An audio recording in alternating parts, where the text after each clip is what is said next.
2, 1. All right, everybody, welcome to Two Dorks, One Mic. My name is Kyle. And I'm James. Okay, we got a comment on the last video that said there was trouble with your mic, so I tried something new. If it doesn't work, this one, I'm going to have to go in and try and fix it again. But if it's still bad, let us know. But, okay, what do we want to talk about first? I will, shit. I'll let you lead. I led last time. Okay, alright. Let's start with something small. Let's start with Jeff Goldblum teases his appearance, his role in the upcoming Jurassic World 2. How do we feel about an amazing actor like him coming back to another franchise that's kind of been in the mess space for so long? My thing is Jurassic Park shouldn't be a franchise. It's a great one-off movie, but like, I think I was the only person on the planet that really didn't like Jurassic World. Oh, well, I'm kind of in the same boat too. I mean, it was 2015. Mad Max Fury Road was the only movie I gave a shit about that year. But I had to sit down and watch Jurassic World, and I was like, it's okay. But after watching it a few repeat viewings, it's kind of like Iron Man 3. It just kind of grew on me more like after a few more viewings. Well, you and I are on the opposite end of that because I love Iron Man 3. Don't get me wrong, that movie grew on me, and now I appreciate it more than I did when I first saw it in 2013. But it's kind of a similar thing where just after watching it a few more times, I grew to appreciate it more. So, but I have to agree with you. I feel like making this large-scale franchise out of this series of movies that's based off of books kind of is unnecessary. Well, like, where do you go from here? Like, Jurassic World, I thought was kind of the only viable sequel, because it's like, oh, the park is open. Now we just have more things to play with, and it's like, oh, well, yeah, okay. I mean, the other two movies, the previous ones were like, the second movie was just, oh, this shady organization wants to lift dinosaurs from the island. And then the next one is like, oh, some dumbasses want to go to another island, and there's a little subplot about shady organization wants to lift dinosaurs from the island. Can we just get some context about what this shady organization wants to do with the fucking dinosaurs? Well, we know. Vincent D'Onofrio said they want to use them in war. Right. Before getting brutally murdered because it's Vincent D'Onofrio. Poor guy. Yeah. Can't catch a break. But I think another like a red flag for that is, you remember one of the early concepts for a Jurassic sequel was using humanoid dinosaur hybrids. Yeah, I remember that. It's like, some concepts of that, some sculpture concepts of that leaked online, and they looked very similar to Rhys Ifans' take as the lizard in the Amazing Spider-Man. Yeah. Like, they were at the bottom of the barrel when they of what else are we going to do with this? There's really not anywhere else you can really go with Jurassic Park. No, you can't. Like, what are you going to do with the Jurassic World 2? Like, how do you do that as, like, because you and I are both writers, like, I feel like we know stories in some way, like, where do you go from there? I feel Jurassic World was the most tangible idea to come out of that since the first movie. Like, yeah. That should have been after Jurassic Park. Yeah. But don't forget the other, forget 2 and 3. Yep. Jump right to Jurassic World a couple of years later, where the park's finally open, and then shit goes wrong.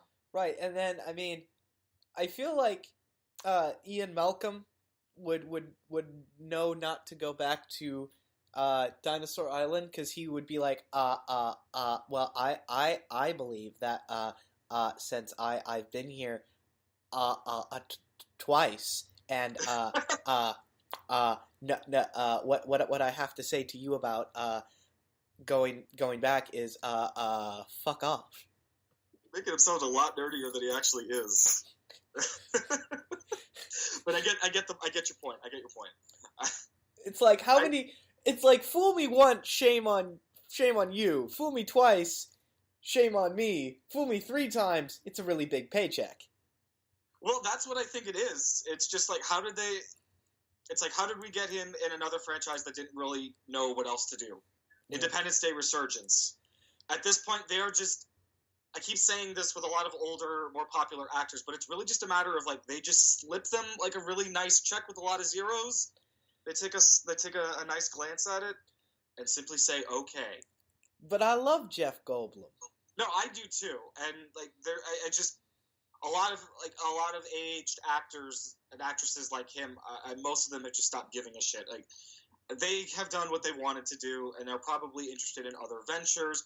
So I can't wait to see him in Thor Ragnarok.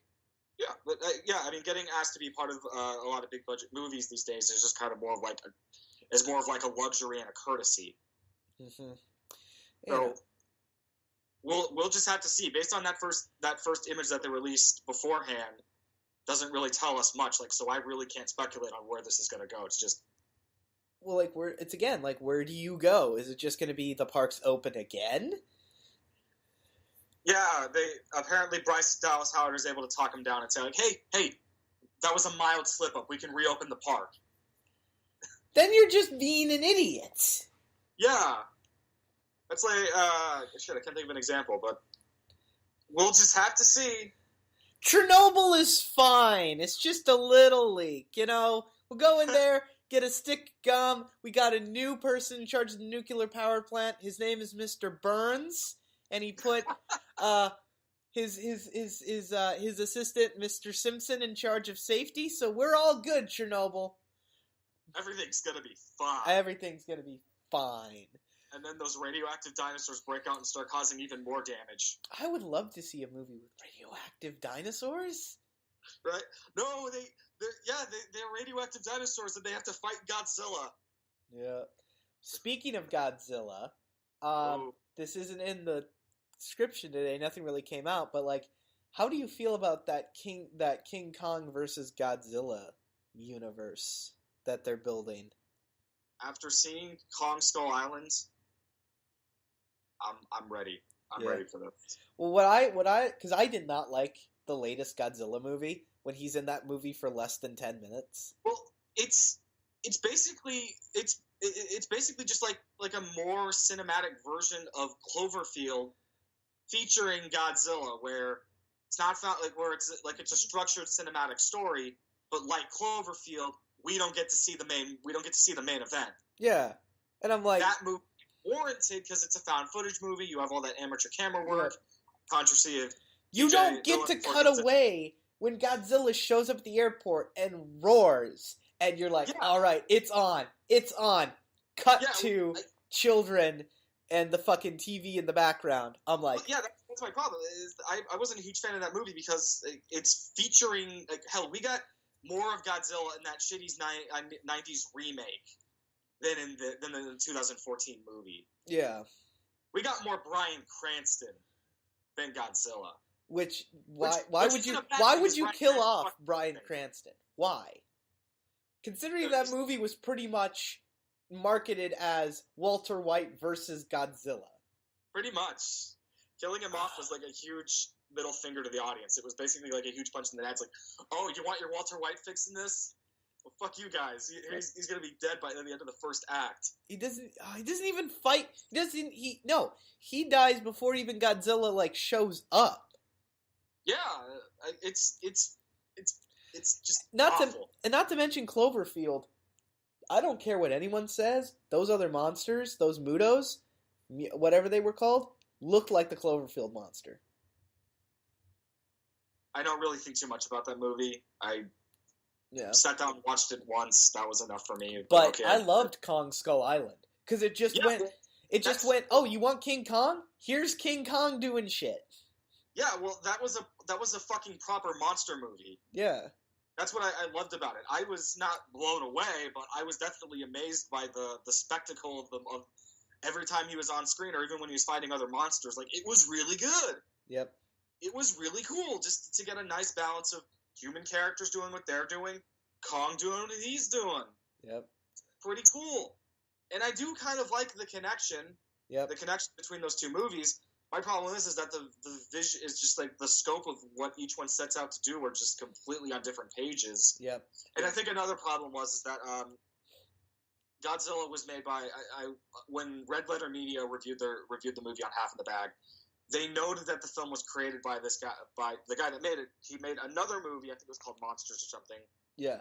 Which is about basically people, which is about survivors living in a world where you have all these giant monsters that are kind of like dominating the earth and fighting each other, and people surviving in that environment where it's more about the human characters and not so much about the monsters. You cannot put that formula in a Godzilla movie. Yep. There needs to be a balance. Yep. You need to have your, just like Kong Skull Island, you need to have your mix of, we got enough of the human characters doing what they're doing, and then we got enough of Kong doing what he's doing. We should have got that with Godzilla, but we didn't. And Although that part where he uses the atomic breath to rip off the head of the Muto was still pretty fucking cool. It was, and I bet that was their way of like, we're sorry we didn't give you enough Godzilla. Here's him doing his signature badass thing. Please love us again. No, you are not getting away with this. Yeah. You screwed us over big time. We are not going to let that shit slide. Yeah. It's horrible. It's but it's. Yeah. Let's just hope. 2019 is when 2020? No, it's 2020 when the movie's supposed to come out, right? Yeah. Let's hope they can get their shit together. They can get everything. They can get on the same page and give up, because right now it's hit or miss thing. Godzilla hit big time with Kong Skull Island, so hopefully they can get together. They can fix it and give us what we want. Exactly. Because right now, and let's hope that Dwayne Johnson's upcoming Rampage movie doesn't fuck this up for us. Because I've never played those games. People need to be reminded that this movie is not an original idea. Yeah, it is based off of a very obscure video game franchise. Oh, I love Rampage. Rampage was the shit. No, it's a cool concept. It was a cool concept. It's just, it's very obscure. It is. I'm aware of his existence, but I get the feeling it's going to be one of those things you're like, hey, here's a cool. This is something that we can make like a dumb action movie out of. Yeah. Turn it into a movie. Like, it's probably going to have no real vision. It's probably just going to take the name and like basic concept alone and do whatever the hell it wants with it. Oh yeah, absolutely. Yeah, but like I said, I think yeah,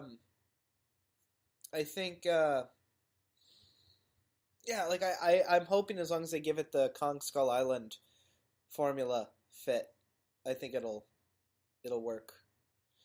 Or Rampage. Oh, for King Kong versus Godzilla and Rampage. Okay. And Rampage. Yeah, that movie's probably going to be incredibly bummed. It's not going to help the video game movie argument at all. Well, I mean, yeah, but I still have to put my foot down and step on the front lines and defend Assassin's Creed, because it is not a bad movie. It's not a great movie, but it's not complete shit. Yeah. Anyway, moving on. Moving on. Moving on. Let's move on to something a bit better. Okay. Do we want to talk? Do we want to talk about the Dwayne Johnson thing really quick? Because that's going to be less than a minute from me. Okay, less than a minute. All right, go ahead. I don't want him to run for president because I like The Rock. I like seeing The Rock in movies, and every time someone runs for president, dirty secrets come out about them that they did in the past, or like maybe it's going to be like Matthew Broderick. I'm going to find out he killed a guy and got away with it. Yeah, or something like that. Just don't do it. I don't want to get political on this. No. Or I'd say, I would say if Schwarzenegger has taught us anything, yes, just because you are a celebrity and and the press will be in your favor, political opinion will be in your favor, does not mean that you are educated enough. No offense to Schwarzenegger, but that does not mean you have the approximate means to run, right? To run an ecosystem of people. Yep. Okay, moving on. Or at least represent an ecosystem of people. Right, moving on. Gotham got renewed for a 4th season. I did see this. And I'm surprised at how much I like that show. Have you seen it? I'm gonna be full, hands down on the table, completely forward. I stopped watching after a handful of episodes. Really? What made you Really. stop? Was there just something like... My problem with Gotham is that it stemmed way too far away from what I expected. This is one of those instances where it did not meet my expectations, and those were basically just an episodic version of the Gordon side of Batman Year One. Yeah. Well, and that's what was pitched. Gotham was what I got out of it was the pitch was a TV show following the early days of Jim Gordon's career, and I only got that part of the way. Yeah. But no, like, well, because it may have helped with you, because I didn't have any expectations going in. Like, I watched, because this was a couple months ago, I remember watching, I watched the first couple episodes of season 1, like, when it came out, and then I stopped, and then I went, and then, like, I had a friend over, and we were like, oh, let's watch Gotham, whatever, see what it is, and then we really got hooked into it, so now I guess I'm a fan. I personally do not, it is not a bad show. It's a good show. It's just, for me personally, my voice kind of cracked there, but for me personally, it's just not what I wanted, so I just backed away. But it is by no means a bad show. Right. Just, okay. set out to do, and I'm just, but I will admit that I am taken back a little bit that it still manages to reel in so much success and keep going, because it's great. It's a great show. This show is going to be one of those shows that goes on too long, because Fox has a tendency to kill a show too early or let it go on way too long. It still amazes me that this show is on Fox. Mm-hmm. They kind of like, this is strange. Well, the only reason that it was done on Fox was because Fox owned the rights to the 60s Batman show, because they did it in the 60s, and Warner Brothers owned DC. So there was a huge legal battle over who owned the rights to the 60s show. So I think what happened was Fox went, hey, we want to do a Batman prequel show, and to do that, we'll give you the rights to release the 60s show. So they met a deal, and that's how we got the 60s show on DVD, which is amazing. Yeah, earlier today, my brother, I was sitting down watching movies with my brother, and he's like, do you want to watch the 60s Batman movie? No, I'm good. Maybe another time. But it's amazing. Yeah. Okay. Color Robin. Gee Willikers, Batman, am I ever glad I take good care of my teeth. It can't be fun. You want some good cheeseball. Oh yeah, stuff. I love it. Batman's one of those characters you can do really cheesy and really dark. Well, I mean, look at Brave and the Bold. That came out in the late 2000s. Yeah, it mastered that. 2000s. Like hell, it was basically just like a celebration of the campier side of Batman's history, and that went on for a couple of years before it inevitably stopped. I don't know why it stopped, but. Well, I mean, I think because it probably, cartoons don't really last as long as they did in the 90s. No, it's still a miracle that shows like SpongeBob SquarePants and Fairly OddParents are still running on Nick, while Cartoon has. No, I think Fairly OddParents is done. That ended a while ago. That's about time. I mean, and I think SpongeBob finally. Since I've watched the show, and I think same with SpongeBob. It's like there just came a point where I just kind of like. And I think SpongeBob finally ended. But this would be something I'd have to read into later. Yeah. But okay, do we want to stick with TV shows since we're talking? Krypton got picked up for a series on Sci-Fi. Yep, that concept that kind of like I want to say kind of like Gotham was just kind of like brewing for a while before it finally got made, and now it's actually happening. Well, like my thing is like okay. I said the same thing about Gotham when it was announced. I'm like, oh, let's do a show about the characters that we loved before they became interesting. But, I mean, Gotham turned out good, so maybe Krypton will be good. But I don't know. Here's my thing with Sci-Fi. they don't really do a lot of shows. And they don't last very long. Exactly. Let's look at. I'm gonna bring up two examples of kind of like media adaptations that sci-fi have done in the past that were very short-lived. They did televised adaptations of Defiance and what was it called? Red Faction.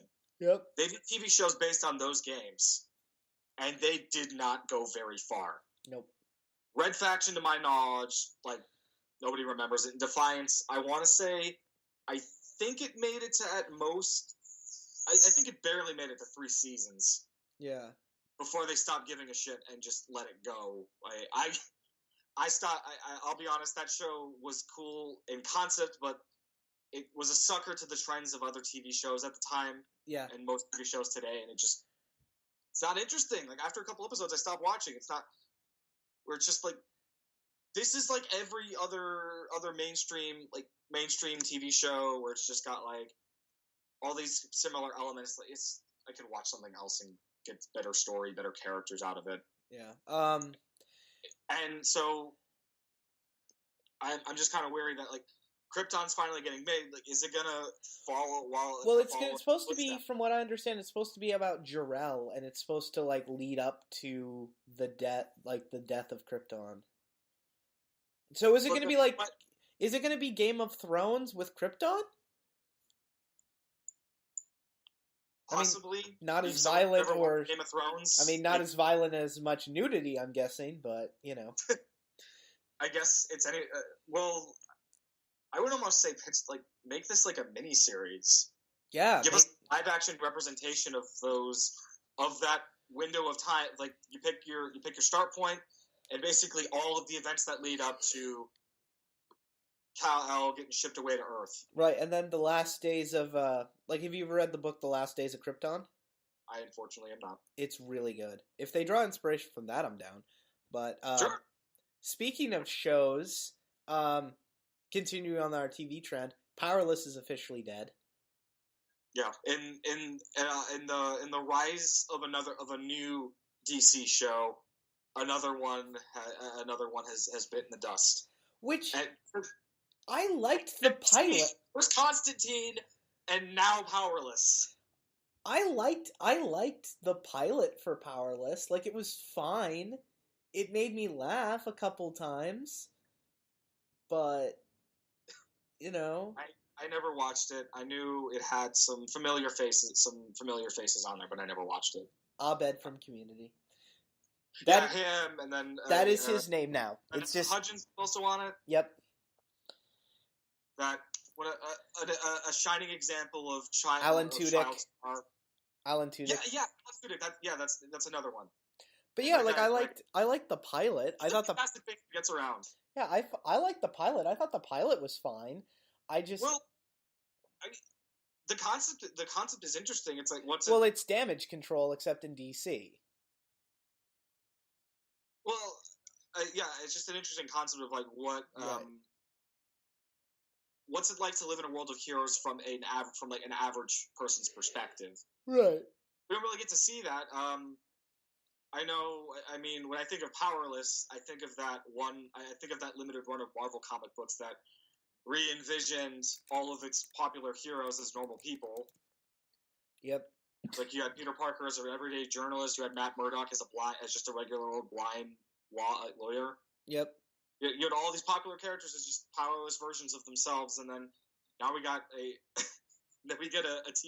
DC show of the same name, but instead of following in that idea, it's basically just average people living in a world of heroes. And like, what's that like? Yep. It's unfortunate that something like that is canned because it does something different. Right. I mean, if I'd taken the time to sit down, I probably would have liked it. And I would have been like, that's actually pretty good. That's pretty smart. Yeah. It's actually pretty cool and neat. And I don't know. Just what is NBC doing? Well, here's the thing. I don't think the idea of Powerless is bad. I just wish that. I think the show. I hate to say this. I think the show had a lot of. It was fighting an uphill battle from the start. because if you go back and look at it, there were a lot of people who like just hated it for the sake of hating it, you know. But like I said, I stayed away from that. I watched the pilot, and I'm like, it's a decent show, and I'm like, but do I really want to pay $2.99 to watch an episode on my Apple TV? Not really. You know, It's just it's one of those neat what ifs that just because I would have watched it. I would have watched it when it came out on DVD. yeah, that would have been sure. Yeah, but yeah, it's just kind of I just think that maybe it's just kind of like the timing yeah. or something. Well, I mean, now that I'm thinking of this, like now it's come back to me. Another show that another comic book show that really didn't make it past like its first season was Powers. Was the adaptation of Powers on PlayStation's bullshit View service. Yeah. Here you have an interesting story by Brian Michael Bendis, who I love, Charlton Copley. Yep. All of the pieces were there, and it just didn't last. And yep. Why? I don't know, but what's happening? I don't know. Now that it's come to me, I don't mean to keep getting sidetracked here, but now that I'm thinking of Brian Michael Bendis, I actually got interested in one of his one of his more recent stories, Scarlet.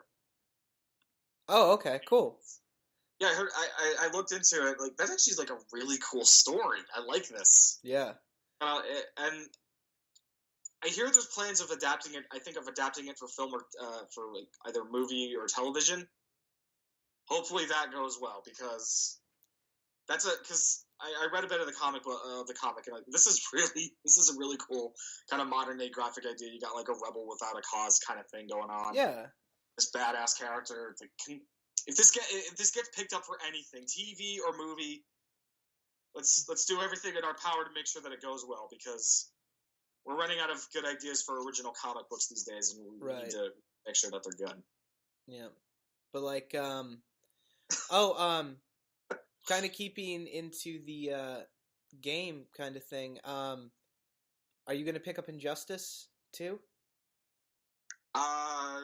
Unfortunately, no. I really want to, but just not at launch. I think. Do you want me to pick it up and I can do like I can do something for the channel to do a review of it or something like the storyline? Because like I'm not a gamer, like I admit that fully, but like, you know, I played the first Injustice and I thought the story was kind of but I'll pick up the second one and do a review since, I mean, if you want to, and then you can always do a playthrough of it later. Well, the thing I like about it is that NetherRealm, the guys over at NetherRealm aren't trying to make award-winning story. They are specifically built around doing fighting games, and that's what they excel at, making cool fighting games. But if you want like a decent story with cool characters, yeah, they'll give you that. Yeah, but they're not right. But the writers over there aren't trying to win awards for that. They're winning awards for their gameplay. Yep. So I think the idea of like Injustice 2 just being a continuation of that concept is good. They know what they're doing. I'm waiting for but I think a big reason is I'm waiting for their DLC. I'm playing the mobile version on my phone. I'm really enjoying that. But okay, I'm waiting for their DLC because something I kept my fingers crossed for a long time is, can I get the Red Hood in a fighting game? Can I get Constantine in a fighting game? Maybe they have more guest characters that will be appearing. I heard that they were trying. I don't know if this is true, but like I saw a poll once of like they were asking like, oh, what characters would you like to be in it? And Buffy was an option. Yeah, Ed Boon is a guy that likes to keep in. He loves to communicate with his fans, but he also likes trolling them too. So every once in a while, but he's one person that actually really does consider his fans heavily. Oh yeah. And he will do polls to gauge what characters people want to see in the games in his games, whether that be Mortal Kombat or Injustice. Yeah. He will get those opinions. I mean, that's kind of the stuff that decided the characters in Mortal Kombat X, and that's the kind of stuff that decided characters that were going to be in Injustice 2. Like Red Hood was a character that people were campaigning for. Like, we want to see Jason Todd in this new game and fans are getting it. I'm excited. Yep. So I want to see Buffy stake Superman. well, we'll have to see. I think they're trying to stay in the side of DC. No offense to Buffy, but really popular properties straying in the lines of DC. Oh, what do you mean? Buffy is super popular nowadays. But now, well, I guess it just depends on kind of like the opinions here and there. I'm being sarcastic. Watch Buffy. Cool idea. I just have to sit down and watch it. But you need to watch a lot of stuff. Yeah, I do. But we'll have to. It'd be really cool to see a character like Buffy appear in a fighting game. Yeah. Sarah Michelle Gellar, she's probably not doing anything these days. It's like, hey, you want to be Buffy in our video game? Hell yeah, I'll do it. But so a character that I really want to see is Spawn, and I know that's a huge probability for like an outside guest character. Yeah. Picture Spawn in another fighting game, because the last one he was in Soul Calibur 2 in the fucking early 2000s. So yeah. Shit. What? Call up Keith David. You want to reprise your role as Spawn? Let's do it. Let's get him in there. Hellboy 2, possibly. Let's do it. But that was a terrible Keith David. I apologize. No, cool. David's say cool. Do you want to talk about the Asgardian Iron Man armor that got? We're gonna go back to the light teases of stuff, even though we're like TV and now. Well, because I have a list here and I'm just going through of like. Okay, so you go ahead, tell this one. It looks cool. Okay. Robert Downey Jr. In this picture, I'm gonna look this up. Yeah, Robert Downey. Have you seen you haven't seen the armor? I'm looking this up. Okay. I'm gonna look up the news. Hold on, I'll send it to you. Oh wait, hang on, I found it. Oh, you found it? Yeah. Okay. Holy shit! I mean, it looks cool, but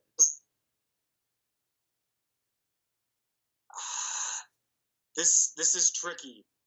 It's really hard to tell if this is legit or if he's just fucking with us. Yeah, you know.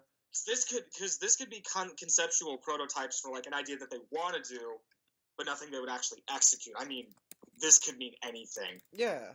Something this blatantly. Robert Downey Jr. could put out his tax return and say it was connected to Infinity War, and everybody would see it. I mean, so would I. It is cool, but we have to wait and see what happens. You know, but there's at this point there's really not a whole lot of huge speculating because we don't know what's going to happen. Right. I mean, it's fun to speculate, but it is fun. Speculate. Okay. I think since I mentioned Hellboy, I think it should. Oh wait, we already talked about Hellboy. Stupid. Hello. Well, yeah, because we talked for like 2 hours on a lot of stuff. So, and there wasn't a lot that happened. I was really kind of hoping that a lot of news would break, so we could have more to talk about. We can bring up about Hellboy is one of the actors from the movies actually publicly went out and said and preached his disapproval of this approach. Really? I don't remember what his name was. He played one of the supporting characters. He played the bitchy supporting character in the movies. The fish guy? No, not Doug Jones. Yeah, because I was like, Doug Jones is awesome. He was the human character. He was the super bitchy one. He was balding. I don't remember. Oh, that guy. Yeah, the actor who played him in those movies came out on Twitter and basically said that this movie is a disloyalty to fans. Oh, tell us how you really feel. Yeah, Guillermo del Toro and Ron Perlman are at peace with the fact that we're never going to get a conclusion to their trilogy, to what they wanted to do. Right. And then he's just coming out and saying, like, oh, what you guys are doing, what's happening now is, like, this is disloyal to fans. This, like, I'm probably butchering his exact words, most certainly, but that's the gist of it, is he's basically, he's subtly and professionally pissed about this. And I'm thinking, if the director and the leading man can be man enough to part ways with this peacefully, everybody else should be able to follow in that example. Right. Well, I'm looking at his Twitter now. I can't. I wouldn't be surprised if it's deleted the tweets. There's another case. It's like I opened up my big fat mouth and said something people hated, and now I have to take it down. Hold on. No, be proud of what you say. Like stand by your words. Yeah. I can admit I posted a lot of stupid shit on Twitter, and I'm just like it's in the past. I said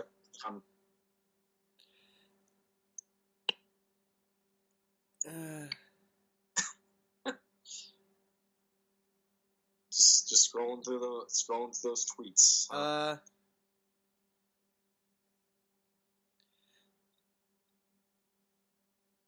Oh, here it is. Mike Mignola said, "Okay, here's some news.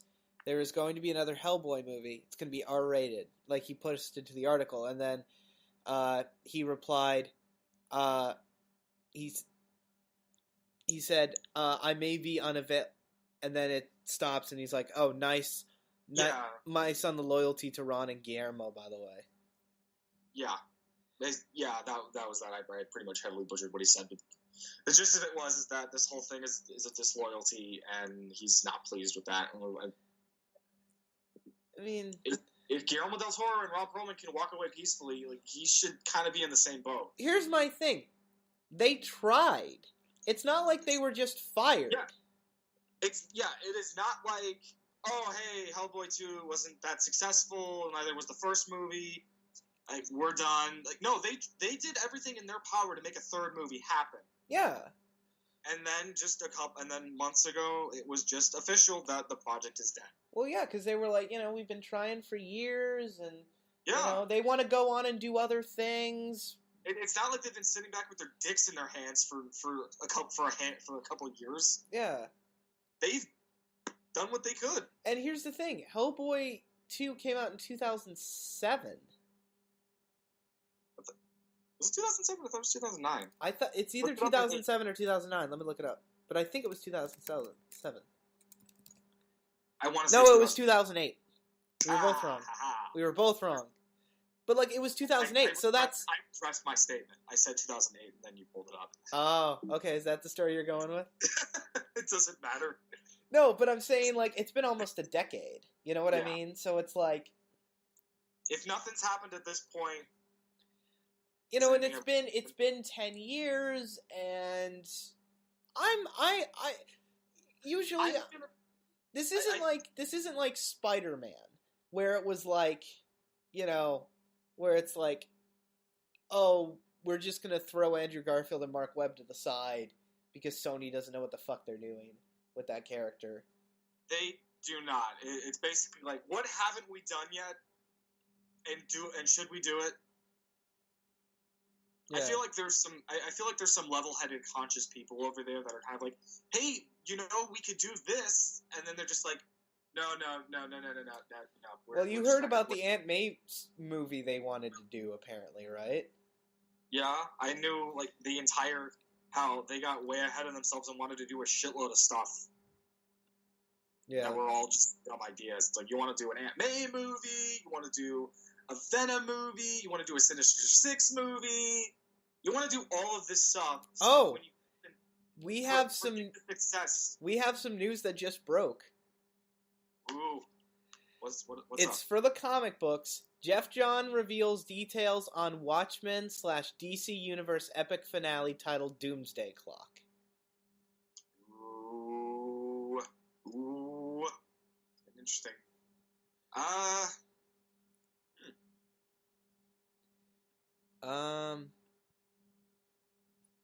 Okay. I mean, I can talk about this. I can talk about this next podcast because I want to kind of do some more research on it. But we just, it's always fun when you're in the middle of a recording. I know, like I want to. I would love to read this stuff, but like I don't think the audience would be like, all right, stay here for like 20 minutes while I sit and read this. But no, that's like half the show is we sit and read over the articles that we want to talk about. Yeah. Let us be professional journalists and go in depth and read everything word for word, cite appropriate quotes and whatnot. You said we're journalists. Ha! I'm not a journalist. I'm not a journalist either. I try to do an analysis thing every once in a while because it's like I overanalyze trailers for stuff every now and again, and I try to do that every once in a while, but I don't. I'm not a journalist. I'm not an analyst. It's just a fun thing to do. Okay. Well, I was against the Watchmen and DC universe combining anyway because they're too different in tone, and Watchmen is kind of its own individual thing. Of course, that's its own bar for different stuff. It's like, I don't know, but I still think Watchmen is actually a really good adaptation, like for the movie. I like the movie, and I think more could be done with it in the future. I think on the back of I love Jackie Earle Haley so much as Rorschach. Oh, he was so good. I want to see him get to do more with that character. I as cool as it'd be, like, can we get like a spin-off movie that shows us more of his solo days? Speaking of which, I don't know. This is older news, but I want to get your opinion on this. Apparently, DC Animation is actually doing a Watchmen adaptation, animated style.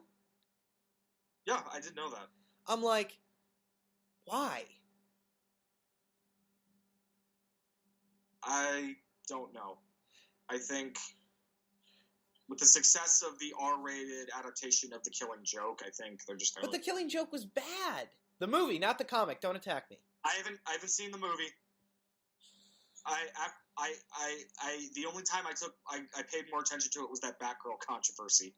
That was so fucking stupid. It's so fucking stupid. That's like, I didn't even see the movie, and I got obsessed with this controversy because it was a big deal to me. Like, what the fuck? And then I saw a clip of it. And I swear it burned my eyes a little bit. Like, this is painful to watch. Well, here's the thing. No matter how bad our fan films turn out in the future, we will always do better because we will never have Batgirl sleep with Batman. No. We will have Robin sleep with Batman. We could probably stage a love scene between Batgirl and Robin that's got. But I buy that relationship. That's got more intrigue in there. Well, I buy that. I buy that relationship more than I would buy a Batman and Batgirl relationship. Hell, I could buy a Jason Todd and a Barbara Gordon relationship more than that shit. Oh yeah. Well, I told you that script I sent you over about the Red Hood story that I wanted. Yeah, you did. But imagine if Barbara Gordon turned heel. Well, not like completely turned heel. I actually had an idea for this. Like, what if she kind of like sided with Jason's beliefs and kind of like was conflicted with her loyalties and like, I kind of stand for what Jason's doing, but at the same time, I'm still loyal to Batman. Right. Well, no. I just thought it would be. This is not the first time that Bruce Timm has pulled shit like this with Batgirl. Did you ever read that comic? There was a comic that was based in the Batman animated series universe, which explained why Dick left. Did you hear about this? No, I did not. Please go on. So Dick went away to go to Bloodhaven, and Batman and Batgirl Barbara have sex, and Dick eventually comes back, and Barbara goes into the Batcave one day, and she just says to Bruce, "I'm late." What do you mean? I'm late. Oh, dear God. And Dick beat the shit out of Bruce. There's a little. This is an alternate timeline. There's a little Damien in there. That was so. Oh my God.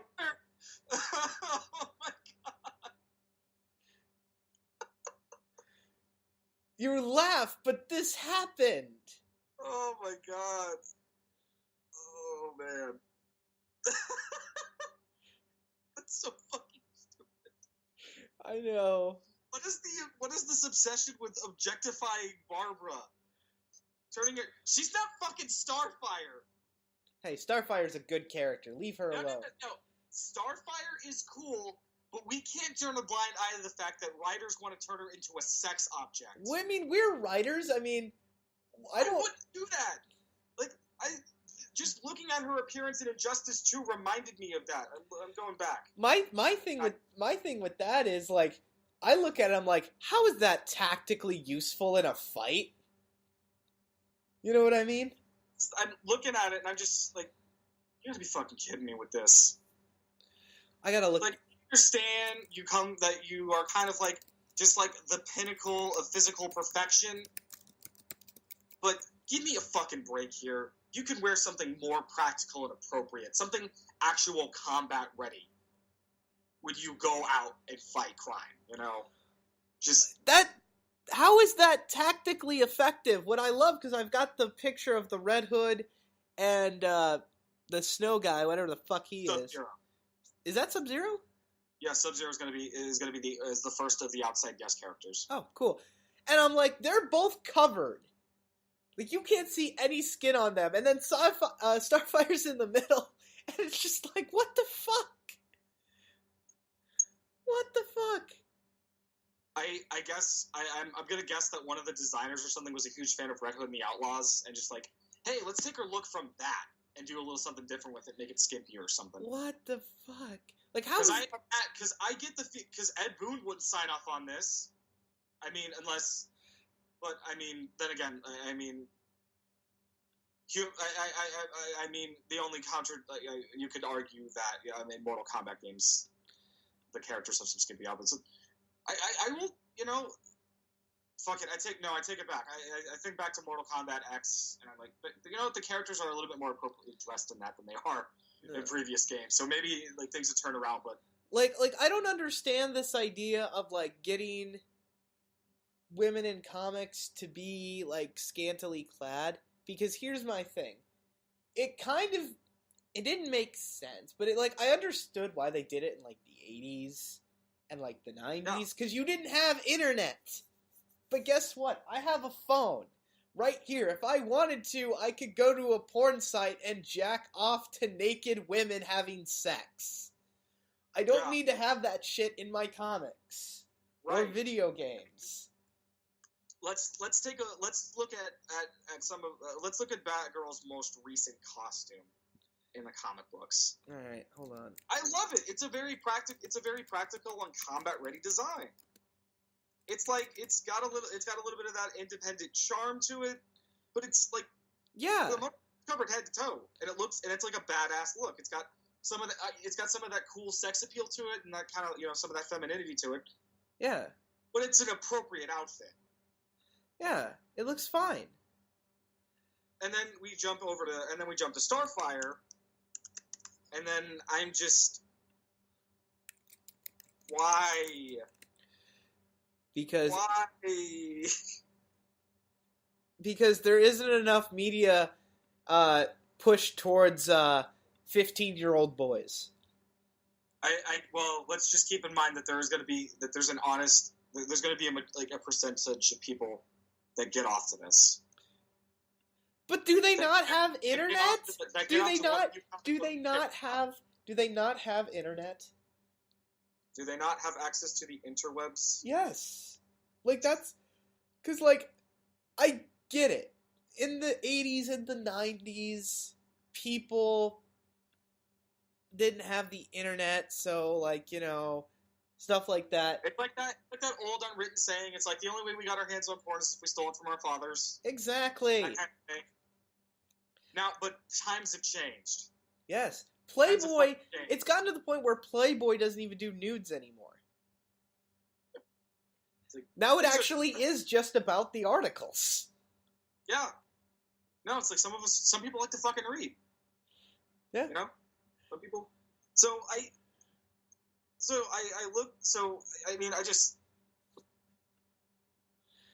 And it's like an even a problem because there's a certain group of people that are going to have a field day with this and attribute it to their movement. You probably Gamergate.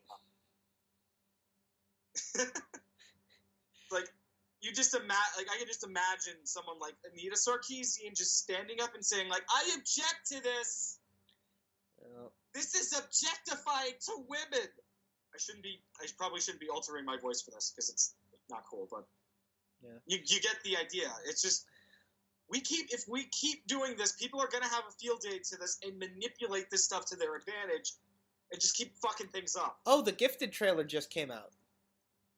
Holy shit. Do you want me to watch it and do a thing on it? Or do you want to save that for next episode? We will have to save that for next episode because we gotta remain a bit topical or something. I don't know. Okay. Like I said, there really isn't a lot. When you talk about how people are like saying Wonder Woman is a good movie, I guess we should get off of our controversial horse and move on to something a little bit more positive. Wonder Woman is projected. I should not go on for 20 more minutes about this whole costume thing. Wonder Woman is projected to open at $65 million. That's pretty good. Yeah, but here's the thing. I think it needs to open bigger. I want it to open bigger because if this movie does well, we can get more female-led action movies that aren't going to be manipulated into being victim of tropes. Exactly. Like we know the ones we're talking about. Like, well, because I mean, I don't know if you've had this, but like I've tried to like write scripts for people, and they're like. And like I've been told, like I can't have a female lead character, because that like it doesn't work and nobody wants. It's not marketable and shit like that. Or it doesn't follow these lines of like it's got to have sex appeal. There's just like a whole ton of stuff that falls under that. That's got to be. I mean, look what happened with the Buffy animated series. There was going to be an animated series. There was going to be. But here was the thing.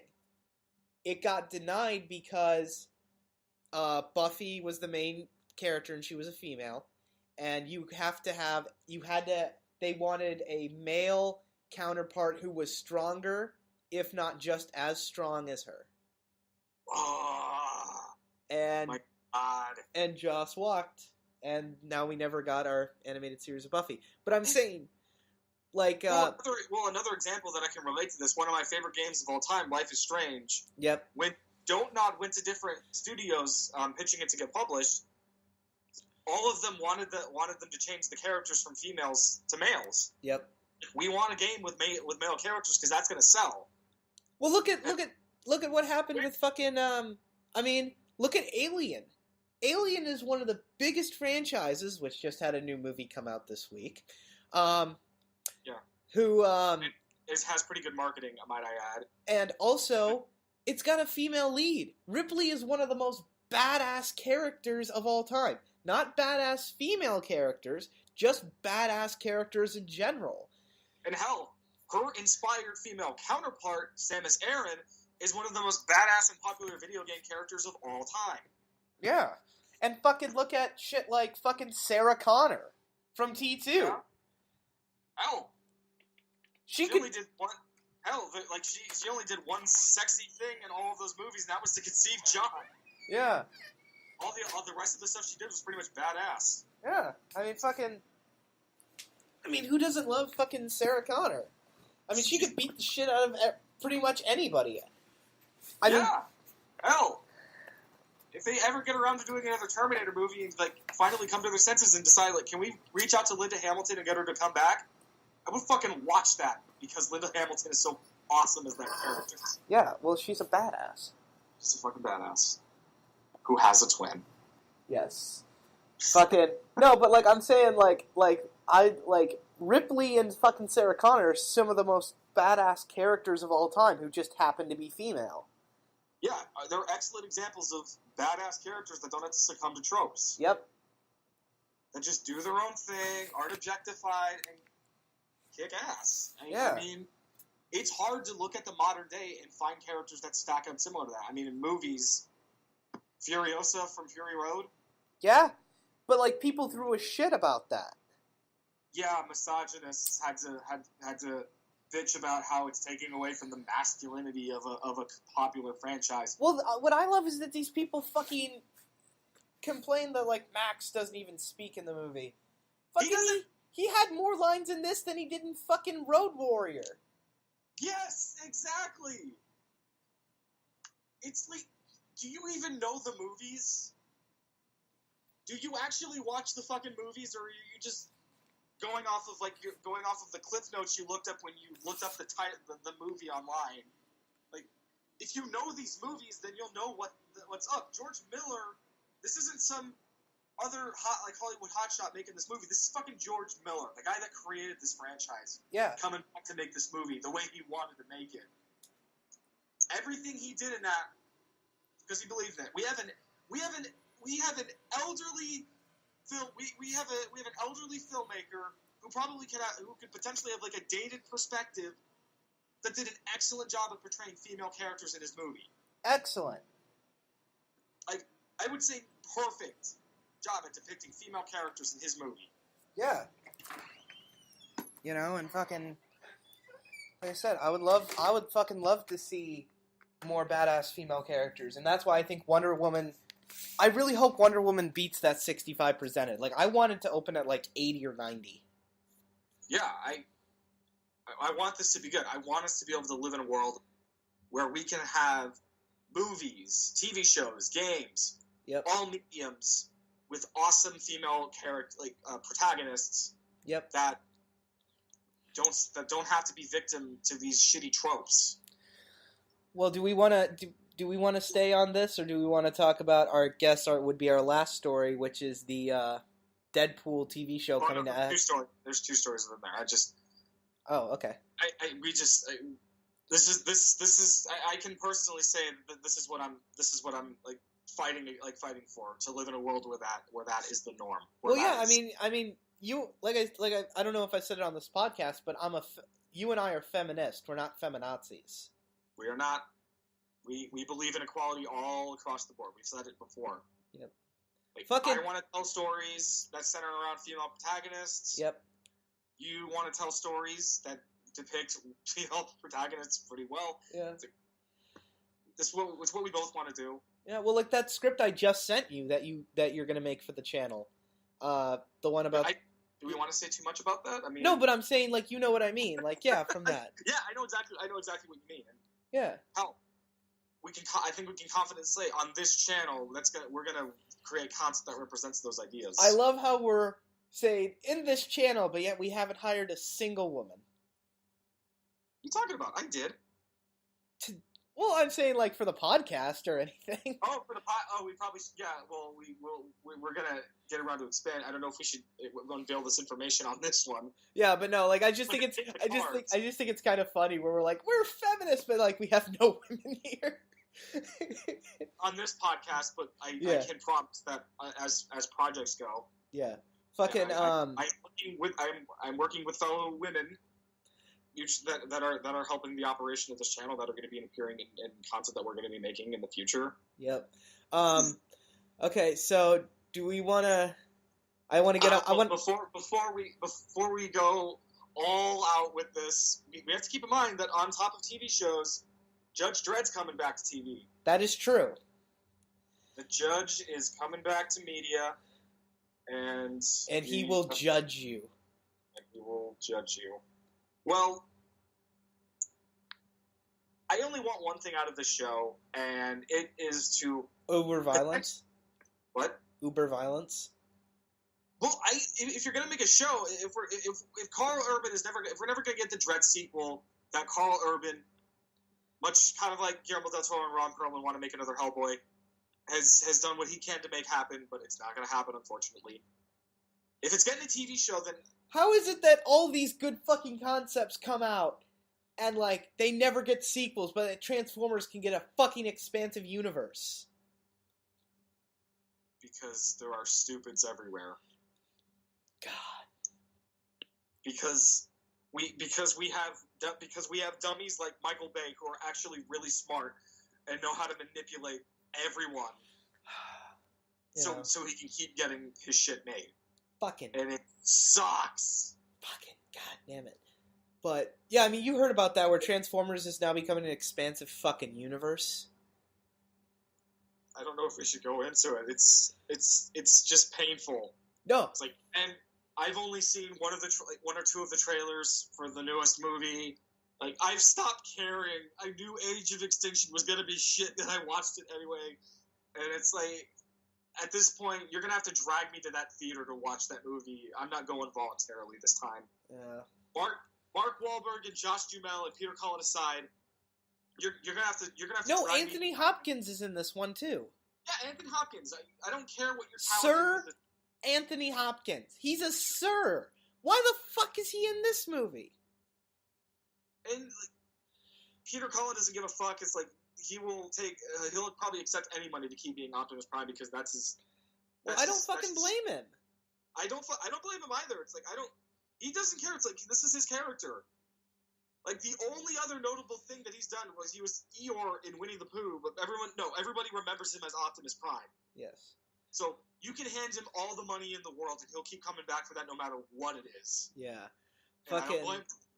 It's just. If I were like the voice or face behind a popular character, and they want to keep sending me checks to come back and reprise the role for something, I'd probably say yes. Yeah.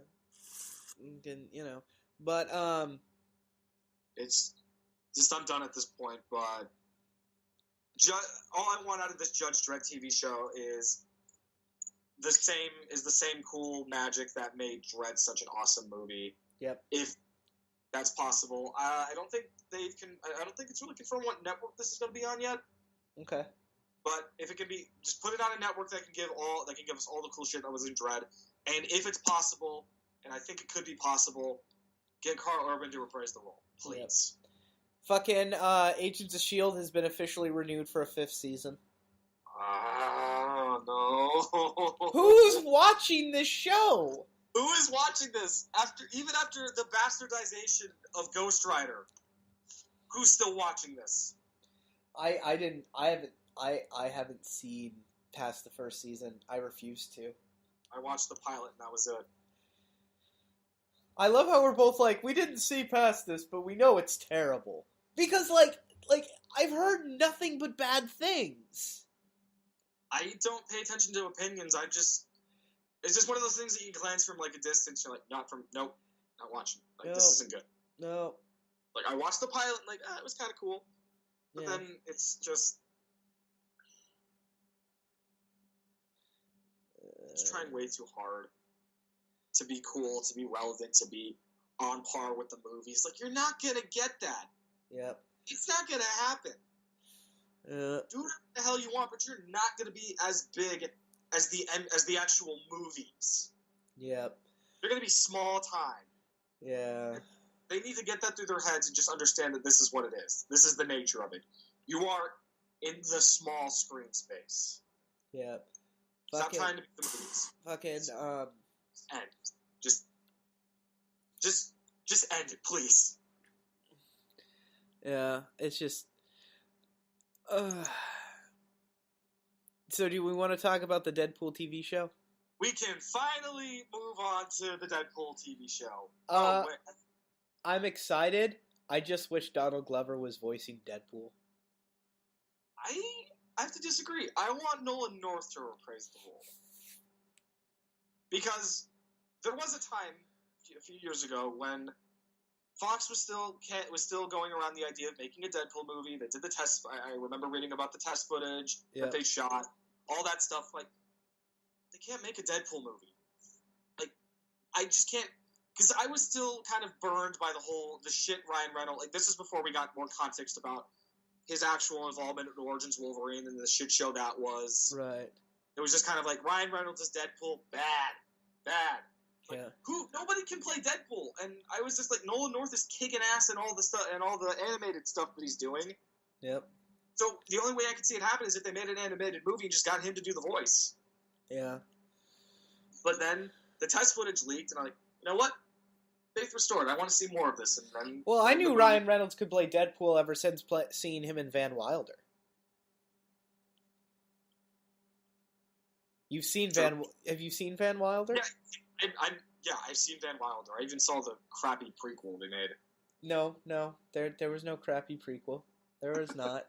There was no shitty direct-to-DVD prequel. There was also not a direct-to-DVD fucking sequel. Oh, fuck, there was a sequel. Jesus. But no. We just remember the good old cult classic starring everybody. God's Perfect Idiot. God's Perfect Idiot, one of Canada's miracles. Yep. Ryan Reynolds.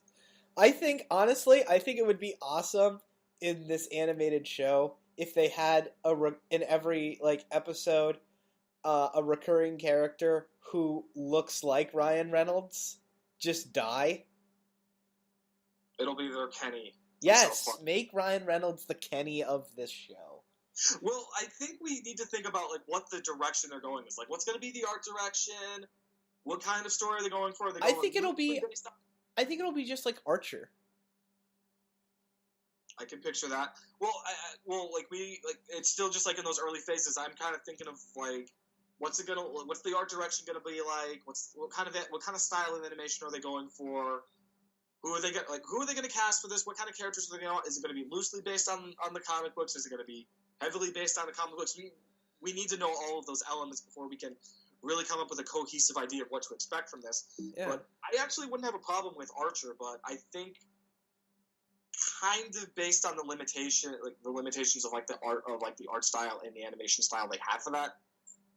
But I'm saying it'll probably have a bigger budget. Well, I think it's really not a matter of budget, but I think it's going to be kind of more of an upbeat action show. Yeah. Because I think you have. Well, how far can they go with the comedy if it's going to be on FX? I think if Archer can set a really high bar, I would expect nothing less than Deadpool. Yeah, if you have constant graphic violence and a heavy PG-13 and a hard PG-13 and animated interpretation of sex and nudity, and language, they can. The Deadpool show can do the same. Yeah, but I'm gonna see. I'm probably thinking just the graphic content of what you get watching Archer and Rick and Morty, mixed with some of the more animated style of the kind of cartoony style of Rick and Morty, and maybe maybe even something stylized like Samurai Jack. Yeah, where you'd have a nice collection of inspirations to come together to make this show. Right. But I'm pretty confident. Donald Glover, great guy. He's a really funny guy. He knows. Yeah. He knows how to handle comedy, so this is in capable hands. Oh, I love Donald Glover.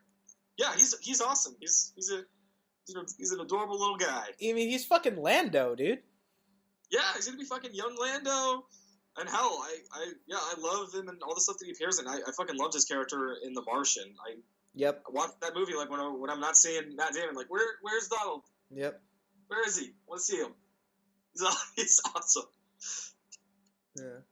And so I feel like this is somebody's doing him a big solid since he's never going to get to play Miles Morales in animation or even in live action. Yeah. So I think somebody said okay, I'm going to pat you on the back. Sorry that the Spider-Man thing didn't work out. How would you like to make a Deadpool show for us? Yeah. This is kind of like Joss Whedon doing Batgirl, where it's kind of you seem like a capable guy that's done some pretty good stuff in the past. How would you feel if we handed you this? Yeah. See what happens. And I got a feeling like the Batgirl movie, this is going to go really well. Yeah. I'm very confident that the show is going to be well. The fact that it's on FX is a good sign that this isn't going to be some butchered kids crap. Yeah. Just face it, they could have easily done a show on Disney like Deadpool and Friends or whatever. It was pretty much just a shit show that bastardized the character in every way. No. This is on a good network. Yep. Just all those pieces have got to be there to make it its own cool thing. Yep. But hopefully, I imagine it's going to be better than the upcoming Spider-Man show that's coming out, which I did want to mention. Yeah. I am not enthusiastic for this new Spider-Man show. Yeah, I'm not either. Literally, in the end, Ultimate Spider-Man just concluded, and months after that just ended. What is this Ultimate Spider-Man TV show? I never heard of it. Why are you fucking anything like this? No, I'm curious. I don't understand. This sounds terrible. The last show Spider-Man show there was Spectacular Spider-Man. We could go all day about how we wish that could still be around. Fucking, why would you cancel Spectacular to give us fucking Ultimate? Because Disney are a bunch of fucking assholes. They don't. They do all these cool things to make us forget about the bad shit that they're doing. Yeah. To Marvel and even Star Wars. No, like, no. You leave Star Wars alone. No. I'm saying like the bad shit, like canning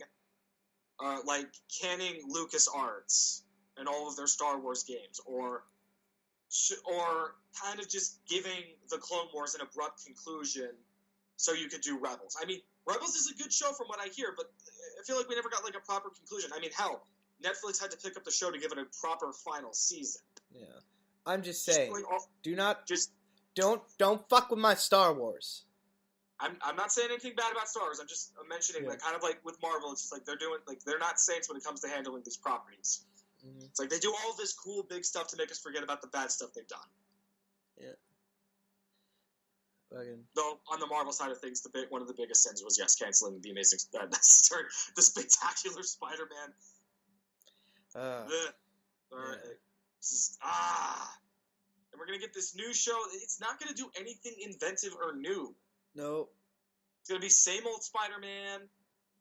They're gonna get some young face to be Peter Parker, and hell, looking at this artwork, Vulture fucking looks like is heavily inspired by how he's gonna look like in the upcoming Spider-Man movie. Yeah. Like, this is half-baked in the highest degree. You have no new interesting ideas to do a Spider-Man in the animated space. Right. Give us something new. Give us an animated 2099 series.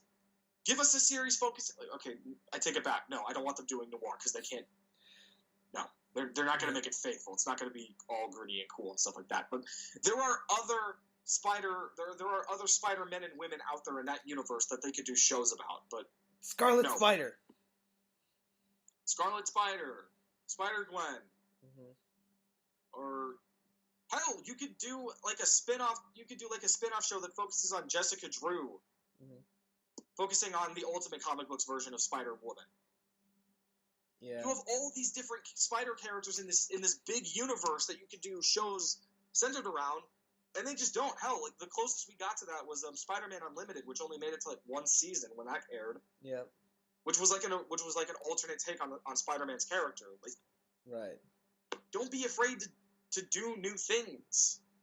Stop giving us the same shit a dozen times over and do something new. So they're going to release a trailer for this show. I'm going to watch it. I'm going to cringe. I'm going to bitch and moan about how I don't want this. Well, don't do that on your own. Save it for the podcast, because that way we can get some good views out of it.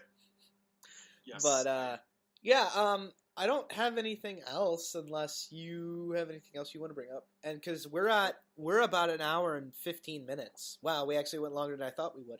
I have one more thing. Okay, what's up? We need to talk about.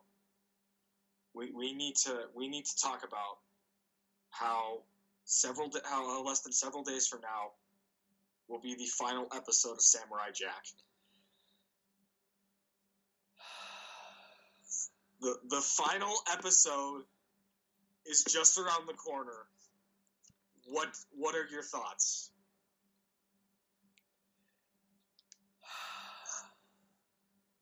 Can I play it? Do you think I'd get in trouble if I played a clip of my reaction? A clip of your reaction? What are you talking about? There's a YouTube clip from a TV show that perfectly sums up my feeling on Samurai Jack. I don't know if that would get picked up in the recording, or if we should fuck with the DMCA, seeing how hot water.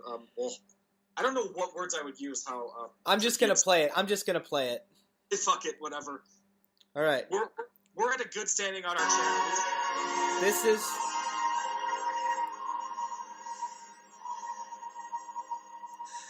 I don't want to go. I didn't process any of that. What was that from? It's from Doctor Who. David Tennant, I don't want to go. Oh, okay. All right. Just sorry. The audio was a little bit muffled. Again, I don't know if the recording's going to pick that up, and it's. I don't care. If we get hit, we get hit. No, we're at a good. The channel's at a good standing. We have not broken any rules yet. We don't own any rights to that clip or music or voice or anything. We just used it. We can talk about that shit off the air. Yeah, fucking. But get all technical about what we need, about the do's and don'ts we're supposed to do, so we can be. We should really have figured this out before we started, because most podcasts are like written, like what they're going to talk about. We just kind of bullshit for like an hour. Hey, that's part of the charm. That is part of the charm. You want to take away from our charm of bullshitting our way through like an hour of this is what we do. Yes. Why be like everybody else when we can do our own shtick? I mean, I bullshit most of my way through life anyway, so. Same. But all right. I am not ready to let go. I'm not ready to let this show go. I don't want to say goodbye to Jack. I didn't want to say goodbye to Firefly, but I had to let go of that. It's like at the beginning of this, I was ready. I was ready for 10 episodes that would tell me the end of Jack's journey. That would show me Gendy's vision for the end of Jack's journey. But then I get to the 9th episode. It's amping up. They raise the stakes pretty quickly through that episode. And I'm just sitting back and I don't want to say the credits roll. It's a cliffhanger leading up to the final episode, and they do like the final episode of Samurai Jack next Saturday at 11. I don't want to say goodbye. Yeah. This character is a big part of my childhood. This is my favorite animated show of all time. Is original animated show of all time. I mean, I could talk about anime shows based on comic, like the Spectacular Spider-Man, but this is my favorite original animated show of all time. This is one of my favorite characters of all time. One of my favorite stories. Everything. I love this show to death. It is perfect. And I'm not ready to say goodbye. You're not ready to say goodbye? Well, I could do the obvious one and say, never let go. Jack, I'll never let go. That came at the top of my mind when I almost said it. Like, I thought, wait, do I really want to make that reference? Could somebody in the comments make this reference? But I did it for him. Yes. It's like, never let go. Never let go. I'll never let go. But no, after 10 years in the making, 9 amazing episodes so far, and one more. I'm not ready yet. You're not ready? Nope. I'm gonna sit down, rewatch all the episodes, just kick back. Come this Saturday at 11, I'm gonna kick back. I'm gonna enjoy this. Are you gonna be emotionally ready to do the podcast? I think I have to. I have an obligation to I have an obligation to our audience. To be physically and mentally ready to sit down and moan and whimper about my sadness in the end of the show. So apparently the next podcast is going to be a therapy session for you. Yep, it is about properly letting go of one of the greatest things to ever happen to animation. Yep. But now getting off of that, I think to be pretty short and to the point. My speculation. Do you want to speculate on about how you think the episode's going to end? I don't want to speculate because I don't want to spoil it for people who haven't watched it. Okay, that's true. I think I asked, should we do like a poll or like is it like? All right, metaphor. Do like a hand raise. How many of you have watched this season of Samurai Jack? How many of you have watched the previous 4 seasons of Samurai Jack, either as a kid when it initially aired or in preparation for the new season? Yeah. I imagine there's going to come a point when somebody, somewhere down the line, somebody watches this. Yes. Our potential, we're going to have, our audience is bigger. We're just going to have lots of people. Yes. Because my thing is, I don't talk about it talk about this too much because I just don't know a lot of fans of the show. I mean, I was kind of surprised to find out you were a fan of the show. Like, oh, I love Samurai Jack. It's like I just don't talk about it enough because I don't know enough people. Like, I don't really know any people that have watched it aside from my brothers. Aside from my brothers, I really don't know anybody else that has seen the show.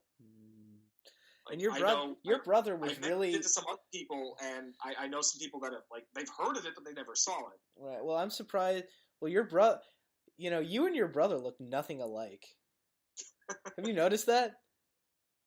Oh, it's actually funny. A lot of people thought we, when we were younger, had our baby faces. They thought we were twins. Our parents had to painstakingly tell everybody that we were 14 months apart. Oh wow. Yeah. And then we grow up and we don't look anything alike. I'm of an average build with trying to keep my hair, my look intact, and then he's just kind of he is what he is. I'm of that philosophy because I know I knew from a young age I would never be good looking, so I just gave up. I used to not give a shit as a kid, but as I got older, I kind of thought, maybe I could probably, because I've never really been a confident. Well, I probably had low self-esteem when I was younger, but I never really been. Do we want to wrap this up then? Because we're at an hour and 21 minutes. Because unless we want to actually go into a therapy session, I don't think the audience is interested. I don't think the audience want. I think I already did enough therapy talking about my unpreparedness to say goodbye to Samurai Jack. But I think you're right. We should not spoil these amazing 9 episodes. Seriously, if you have not watched if you saw the ads online somewhere, or even on Adult Swim, or if you've never seen the show before, do yourself a favor and in preparation, please, I cannot express this enough. Please go back and not only watch the previous 52 episodes, that is the first 4 seasons of the show that ran from 2001 to 2004, but go to Adult Swim's website and you can watch. I constantly check this because I'd like to go back and rewatch the previous episodes. Right. You can watch the first 6 episodes for free on their website right now, and as we get probably as we get closer to the end of the week, they're probably going to remove the locks on the most recent 3, and you can just sit back and spend a day. If you time this right, you can probably knock out the first 4 seasons and these 9 episodes in a day. Yep, and just be prepared to be amazed by the cinematic spectacle, the amazing storytelling and characterization. Yep. In a fucking animated show. Yep. Get ready to watch a movie, a movie, a big budget movie quality product in the form of an animated show. Right. It's one of the greatest things ever made. So please, if you have not, please sit down and watch this. Okay. Even if it's not if you don't feel like I want to painstakingly go back and watch the first 4 seasons, just do yourself a favor and please watch this latest season. Yeah. You're not going to be missing a whole. You aren't missing a whole lot by not watching the previous 4, but you will be doing yourself a larger favor by watching the previous 4 seasons first. It really knows what's going on here. But yep, I feel like that's enough to say about Samurai Jack until we inevitably do it. I think we should do a spoiler cast about that. Oh, absolutely. Just talk about the finale and then talk about the whole season as a whole. Hell, I still want to sit down and do review this season. I want to do a retrospective for the whole show.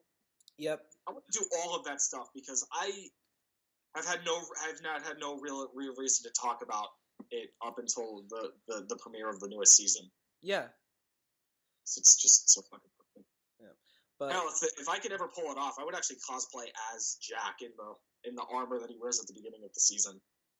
Yeah. Just get the mask, get that large helmet, build all that armor from scratch, and just go to a con. Who are you supposed to be? I'm Samurai Jack. Who? No. What?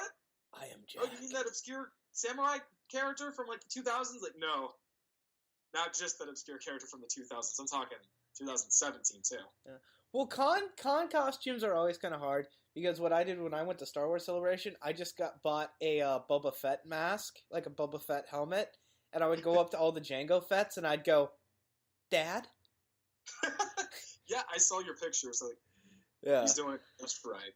Well, and only one of them got the joke. The other people were like, ugh, stop trying to, like, they were trying to be serious, and I was just like, Dad?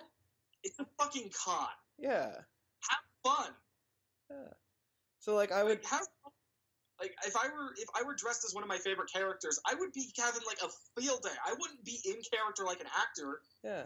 I would be here to be surrounded by fans. Like, be like, yeah, you want to take a picture with me in my cool costume? Do it. If you want to play, like, do, like, a dumb video for, like, social media or something, do it. Like, I still, like, freeze out every once in a while. I'll see that video. We still need to go to New York Comic Con this summer. When is that? October? Yeah, I'm pretty sure that the money will be available. We'll fucking fly out to New York and go there. That would be legit, because then you can interview John Bernthal for the Punisher. I would love to interview John Bernthal. We could be like, no, we're real journalists. We swear, we have a podcast on the internet. No, we're two assholes that have a podcast. Can we get an interview with you? Hell, if we could actually get celebrity guests on this show. That's a long way off, man. We're only in episode 3. We're only in episode 3. And we keep setting the bar even higher. We're our own worst enemy. But yeah. I don't have anything else. Do you have anything else? No, I think I am pretty set. I doubt anything is broken. Let me do one more social media check because we're two unprofessional assholes. What do you mean? We're totally professional. This is all planned out. This is all planned out just by how professional we are.